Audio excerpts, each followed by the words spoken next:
네, 안녕하세요. 저는 숭실대학교 유영 교수입니다. 주거복지 포럼이기도 하고 또 주거복지 관련되신 전문가분들이 많이 계셔서 제가 발표하는 게 맞나 할 정도인데요. 이 주제의 사례는 LH에서 부탁을 하셔서 사회주택에 관련된 연구를 해달라고 부탁하셔서 그 부분에 포커싱이 조금 맞춰져 있습니다. 그래서 일반적인 주거복지 시스템이라던가 가이드보다는 영국에서 최신 변형되고 있는 그러니까 주거의 안정망을 구축하기 위해서 민간과 정부가 어떻게 협업하여 발전하고 있는지에 대한 사례 중심의 발표임을 먼저 말씀드리고 양해를 부탁드리겠습니다. 목차는 다음과 같고요. 영국의 주택 정책의 가장 일반적인 내용을 조금 말씀드리려고 합니다. 정부가 재정 지원으로 공공에 의해 건설된 임대용 주택을 사회주택이라고 칭하고 있습니다. 단, 제가 이제 5장에서도 썼지만 국내에서의 사회주택이라는 단어와 영국에서의 사회주택, 이 이미지가 굉장히 다르거든요. 그래서 그 규모부터가 엄청나게 다르기 때문에 보시다가 저게 왜 사회주택이야? 라고 생각하실 수도 조금 있으실 것 같습니다. 부족한 주택 공급 문제가 이제 부각되면서 1990년대 이후 거의 30년간 15만 호 내외, 그리고 영국 인구가 약 6,300만 정도 되게 됐습니다. 영국 정부가 이에 대한 종합 대책으로 정책을 발표하게 되고 주택 공급 절차를 간소화하고 건설 속도를 발전시키는 방안을 제시하게 되었습니다. 그래서 런던에서 실제 부담 가능한 주택 공급을 확대하게 되었는데요. 이런 노력들이 이제 다양한 프로그램들이 있습니다. 국내에서도 하고 있듯이 임대료가 저렴한 공공임대주택을 분양한다거나 중간 소득 가구를 위한 중간 임대료 주택을 만든다거나 서민들이 자가주택을 소유했을 때 지원금을 준다거나 이런 것들입니다. 그런 이제 이런 다양한 정책들 중에서 이슈가 되었던 게 있습니다. 그게 바로 사회주택 중에 하나인 그ren펠 타워가 화제가 나게 됩니다. 2017년인데요. 그럼 여기서 질문 한번 해볼까요? 졸리시니까. 국내에서 약간 저렴주택 유형 중에 화재 때문에 신문이 들썩했던 때가 있죠. 이러시면 안 되시는데. 고시원 화재 사건 이렇게 나가지고 한참 TV에 나왔고 도시형 생활주택 화재 사건 나가지고 또 난리 났었죠. 그러니까 이런 사회주택이나 저렴주택이나 공공이든 민간이든 정책상에 만들어낸 주거 유형들이 화재가 나기 시작하면 그때부터 이제 안전에 대한 위험을 느끼면서 이게 괜찮은 거냐. 기존의 사회주택도 이제 바뀌어야 되지 않는가라는 정책을 런던에서도 발표하게 됩니다. 영국의 주택 정책을 살펴보면 민간 기업이 생각보다는 꽤 많은 분야를 차지하고 있습니다. 그러니까 공공이 많이 할 것 같지만 이제 민간이 꽤 많은 범위를 차지하고 있고 지방 정부는 거의 영향력을 못 미치고 있었던 거죠. 그리고 이게 이제 녹화가 안 되면 좋겠지만 국내도 해외도 정부의 그 방향에 따라 공공주택이나 임대주택이든 사회주택의 그 형태 자체가 꽤 많은 영향을 미칩니다. 앞에 이제 박유진 교수님께서 발표하실 때 미국은 과연 정부 성향에 따라 이 정책이 바뀔까라는 궁금증이 좀 생기긴 했었는데 영국의 경우에는 보수당이냐 노동당이냐 일대에 따라 굉장히 주거 정책이 많이 바뀌어서 예를 들면 구체적 해결 방안 부분을 보셨을 때 보수당에서는 매각 프로그램을 강화하는데 노동당일 때는 프로그램을 중지 축소하게 됩니다. 그러니까 이 정권의 특성에 따라 또 주택 안정성을 확보하고 임차인의 권리를 강화하는 게 노동당이라면 또 품질을 향상하는 게 보수당이고 이렇게 약간씩의 차이들이 있어서 이런 상황들을 이해하실 수가 있고요. 간단한 주거복지 전달 체계를 또 살펴보면 주거복지의 정책 목표는 모든 사람에게 쾌적한 주거를 기회를 주고 사회통합, 안녕, 자기 의존감을 제고하는 데 목표가 있습니다. 국내랑 매우 유사한데요.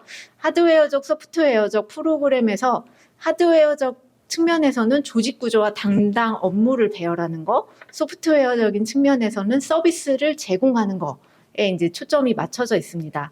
작년에 우연히 전국에 있는 주거복지센터를 다 조사하는 용역을 한 적이 있었는데요. 국내에서도 공공이 운영하고 있는 주거복지센터와 민간 중심의 주거복지센터의 역할과 범위가 굉장히 달랐고, 그게 물리적인 부분을 지원하느냐, 아니면 서비스 중심으로 지원하느냐, 또는 지원하고 싶었는데도 어떤 한계에 부딪혀서 못하고 있느냐 등등의 문제점이 많이 있더라고요.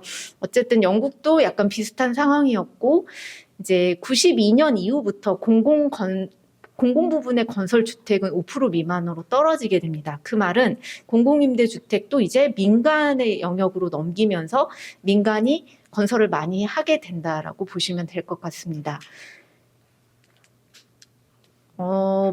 이제 오래된 연구의 결과이긴 하지만 자가 소유, 공공 임대, 그다음에 민간 임대 중에 이제 어떤 데 거주 비율이 높은가라고 보여져 있는 건데요. 2003년까지도 보면은 여전히 자가 소유가 제일 많고요. 민간 임대와 공공 임대가 조금씩 이렇게 반반. 아직까진 공공임대가 많았다가 점점 줄어들면서 민간임대가 늘어나는 양상을 보실 수가 있습니다. 특징을 살펴보면 역시 이제 주거복지 급여제도가 발전을 하게 되고요. 그 보조제도의 근거법을 만들어내고 그 법에 의해서 보조를 하게 됩니다. 그리고 주거비 보조의 종류가 있는데, 일단은 임차인에게 주는 것, 그리고 또는 주택을 구입 시에, 그러니까 저소득층이 주택을 구입 시에 주택담보대출에 이자를 지원하는 것, 이런 식으로 나눠져 있습니다. 그리고 이제 여기서 저희도 마찬가지인데 연구를 할 때마다 가장 답답한 게 이 칸막이. 그래서 부처가 너무 다양한데 누가 담당이냐라고 했을 때, 예를 들면 제가 요즘에 고시원 연구를 하고 있어서 머리가 굉장히 지끈거리는데 담당 부서가 없다는 점. 그러니까 이게 주거복지처가 해야 되나, 건축과가 해야 되나, 주택과가 해야 되나, 아무도 담당하고 있지 않다는 이 상황들이 문제인데, 주거비 보조의 경우에도 이제 노동연금부가 주는 경우가 있고 지역사회부가 주는 게 있는 것처럼 국내 상황도 크게 다르지 않을까라는 생각을 조금 해보았습니다. 그리고 지역별로 이제 지역 사무소를 운영하면서 주거 급여 제도를 주게 되는데, 다행히 영국에서는 지역 단위에서 통합적으로 주거비 보조 제도를 시행하고 있습니다. 대상들을 보면 공공임대주택에 살고 있는 임차인이거나 대기자, 그리고 저소득층, 취약계층들이 이러한 다양한 공공임대주택 정책을 반영하고 있고요. 이제 사회주택으로 넘어가면 신규 사회주택들이 대규모 단일 점유 형태 주거단지 건설 지향하고 다양한 형태의 사회주택을 만들어야 된다라는 것이 주요 목표입니다. 그 국가 저렴 주택 계획이라고 해서 이 프로그램에 의해서 국가 재정 지원을 하고 있는데요. 심사를 하게 됩니다. 누구나 지을 수 있는 것도 아니고 누구나 받을 수 있는 것도 아니고, 가장 중요한 게 사전 품질 심사 단계. 요걸 중요하게 여기고 있고요. 그리고 공공이 주거 급여랑 주거 관련 보조 업무를 모두 처리하고, 이제 여기 아래는 똑같은 내용으로 적혀 있습니다. 요게 이제 공공에서의 시스템이 이 정도로 이제 복잡하게 막 구성이 되어 있고, 다양한 보조금 체계가 통합 보조금으로 가고 있는 그런 그림인데요. 텍스트가 잘 안 보이실 것 같습니다. 그러면 이제 궁극적으로 저희가 이제 LH에서 요청을 하셔서, 그럼 런던이나 이런 대도시에서 사회주택, 그러니까 우리 소위 말하는 영국의 사회주택은 어떤 형태야? 즉 비영리 민간 조직이 공공이 다 책임질 수 없는 임대주택을 짓는 방식이 뭐냐라고 찾아보게 되었고, 저희가 12개 조합을 찾게 되었습니다. 그중에서 그냥 4개 정도만 소개를 간단히 해드리려고 합니다. 보시면 안 간단해 보일 수도 있는데요. 핵심만 말씀드리면, 이제 예를 들면 LNQ 같은 경우에는 한번 세어보시면 10만 5천 채, 25만 명이 거주하는 사회주택을 가지고 있습니다. 그러니까 공공임대주택을. 그럼 저희 한국은 민간이 임대주택이나 사회주택을 운영하면 제일 많이 한 게 몇 채일까요? 질문하면 안 되죠? 제가 그냥 알아서 할게요. 저는 사실 검색하면서 너무 놀랬거든요. 민간이 이만큼의 사회주택과 공공임대주택을 가지고 있다고 하니까 이제 국내와의 그 개념 자체가 매우 다른데요. 대부분의 런던에 있는 이런 기업들의 특징이 거의 1960년대에 많이 생겨났습니다. 그러니까 지금 막 2000년대 뿅 하고 나타난 게 아니라 뭐 1963년에 이 경우에는 젊은 전문직 종사자들이 처음에 주택조합을 작게 만들었는데 이게 점점 확산이 되고 또 어떤 트러스트와 합병도 되고 주택법으로 뭐 주요 임대 회사로도 등장이 되는 이런 시기별로의 막 상황을 통해서 2000년대에는 무려 4차례의 대규모 합병을 통해 17,000채의 주택을 추가하게 되는, 그러니까 이제 시기별로 계속 합병과 발전과 노력을 통해서 이제 가게 되는 거죠. 그런데 이제 얘네가 그러면 어떻게 추진하고 어떻게 운영을 하냐. 그게 정말 공공임대주택이 맞냐? 아무리 비영리 단체지만이라고 하시지만, 일단은 기본적으로 교육이나 사회 프로그램에 대한 자원을 모두 지원하고, 그리고 뭐 돌봄 서비스나 지원 서비스도 모두 제공합니다. 그리고 대신 중요한 점은 국가에 보고를 계속 해야 됩니다. 해마다. 우리가 이렇게 운영하고 있고 이 정도의 가치를 얻었다라는 걸 보고를 해야 되고, 그리고 이 법에 따라서 법에 준해서 진행이 되고 있지 자체적으로 운영하는 민간 시장은 아닙니다.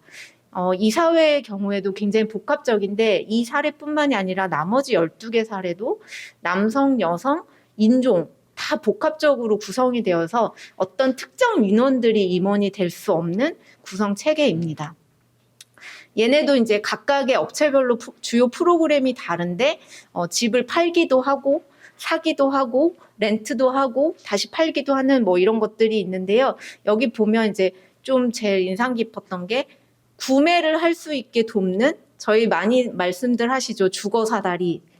과연 주거사다리의 몇 프로나 탑승할 수 있을까요?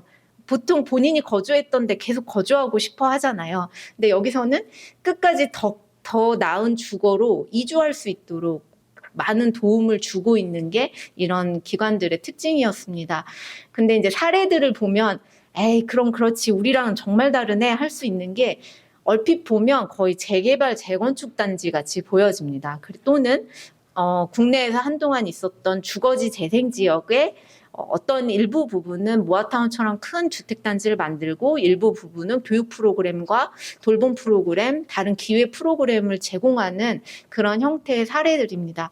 그래서 보시고 계시는 그 자료들의 이제 사례들에 대한 특징들이 좀 나와 있습니다. 두 번째 사례도 기업가이자 자선가였던 분이 12만 5천 개의 부동산을 소유하고 있었는데 35만 명에게 주거 공간을 제공한 사례입니다. 영국에서 가장 큰 주택 조합이고요. 이런 이제 하우징 그룹들의 특징이 혼자 놀지 않고 큰 기업 안에, 그러니까 약간 사회공헌의 개념은 아니라 하더라도 비영리적인 그 기업으로 성장을 하고 대신 여기에 써야 되는 돈은 상업적인 활동을 통해서 확보합니다. 그러니까 저소득층한테 너네 보고 돈 벌어와가 아니라 다른 방식으로 확보를 하고 대신 이거를 이분들에게 투자를 한 다음에 일자리를 제공한다거나 청년에게 기회를 줘서 스스로 성장할 수 있게 하는 특징들이 있고요. 마찬가지로 다양한 위원회를 둬서 차별 없는 분들이 함께 참여할 수 있도록 하고 있습니다. 잘 안 보시지만 이 기업이 가지고 있는 자회사가 이렇게 많습니다. 그러니까 혼자 움직이는 게 아니라 영국 전반에서 사회적 기업들을 운영하고 있고 비슷하게 공공지원 프로그램, 도제 프로그램, 재생 프로젝트 등을 하고 있는데 여기서 이제 도제 프로그램이 결국에는 직업 경제적 활성화를 위한 직업 체험, 교육 뭐 이런 거라고 보시면 될 것 같습니다. 사례들이 있고 이렇게 단지 개념으로 뭐 해군의 사유지 같은 걸 재개발한 다음에 남는 이익을 제외하고 나머지는 공공에게 모두 제공하는 그런 방식도 있고요. 아니면 이제 건물 형태로 지어서 1000가구를 교체해주고 1800가구를 신축하는 그런 방식도 사용하고 있습니다. 네, 사례들 요 홈페이지에 들어가시면 동영상까지 다 제공이 되고 있습니다. 어떻게 운영되고 있는지 쉽게 보실 수가 있고요. 뭐 하이드그룹 같은 경우도 저렴 주택을 공급하는 업체인데 소외된 사람들한테 주택을 제공하기 위해서 성장을 했고 마찬가지로 굉장히 큰 그룹 두 개가 합병을 해서 더 성장하는 그런 특징을 가지고 있습니다. 여기 이제 조직 체계 같은 거를 나중에 홈페이지 들어가셔서 보시면 어떤 구성으로 위원회들이 운영이 되고 있는지를 알 수가 있고요. 중요한 건 전국주택연맹이 만든 중요한 코드가 있습니다. 이제 제도를 따르고 있다라는 측면을 설명하고 있고, 마찬가지로 주택 공급과 지역 개발과 재생 부분에서 도움을 주고 있습니다. 사례들은 이런 게 있는데 좀 재밌었던 거는 이제 저희도 한동안 그 홍수 때문에 난리 났잖아요. 그 여름에 비 많이 왔을 때 반지하. 네, 그런 측면에서 이제 홍수 방어 인프라를 포함한 사업지를 만들어내고 있는 점이 좀 독특한 점이었습니다. 요 사례도 마찬가지인데 1963년에 수도의 주택 문제를 해결하려던 지역들이 스스로 주민조합을 설립하고 그 설립한 곳이랑 그다음에 서부에 있는 교회를 중심으로 만들어진 또 하나의 하우징 그룹이 두 개가 합쳐져서 현재에는 10만 명이 넘는 거주 공간을 만들어낸 사례입니다. 추진 체계들이 각각은 다른데 어쨌든 이게 이제 다양한 업체들이 합쳐지다 보니까 이 사회를 보시면 뭐 연령대는 어때야 된다, 참여 기간은 어때야 되고, 남성 비율, 여성 비율, 뭐 인종 비율까지 다 정해져 있고요. 그리고 뭐 주택 임대, 구매, 건설까지 다 하고 있습니다. 이렇게 사례들을 보고요. 이제 중요한 건 국내 시사점인데요. 영국의 경우 이제 요약하자면 보수당과 노동당의 정책이 달랐습니다. 두 당이 정책이 달랐지만 어쨌든 정부 정당과 무관하게 공통적인 점은 주거 복지를 지향했고 사회주택이 필요하다는 걸 인식했다는 점입니다. 그러다 보니 영국이 다양한 비영리 민간 조직을 중심으로 주택 조합형 모델을 확산하게 됐고, 실질적으로 꽤 많은 조합들이 이제 영국에서 큰 활동을 하고 있습니다. 국가가 모두를 책임질 수 없기 때문에 공공의 영역에서 민간의 영역으로 확산이 돼야 되고, 어쩔 수 없이 거버넌스는 구축이 돼야 되는 상황인데요. 이제 뭐 국내 서울시 같은 사례를 보면 2021년의 사례를 보면 우리가 말하는 사회주택, 오해하실까봐 우리가 대한민국의 사회주택에 지금 현재 사업자가 총 22개로 이제 SH에서 발표한 게 있었는데 그 중에 가장 많이 운영하고 있는 곳이 두꺼비 하우징 8개소, 그리고 호실로는 59호실이었습니다. 물론 이제 그 이후에 더 변화가 있었을 수도 있지만, 그렇다면 한국은 민간 사업자가 사회주택이나 공공을 위한 임대주택을 지을 수는 없는 건지, 운영할 방법은 없는 건지 이제는 고민해 봐야 될 것 같습니다.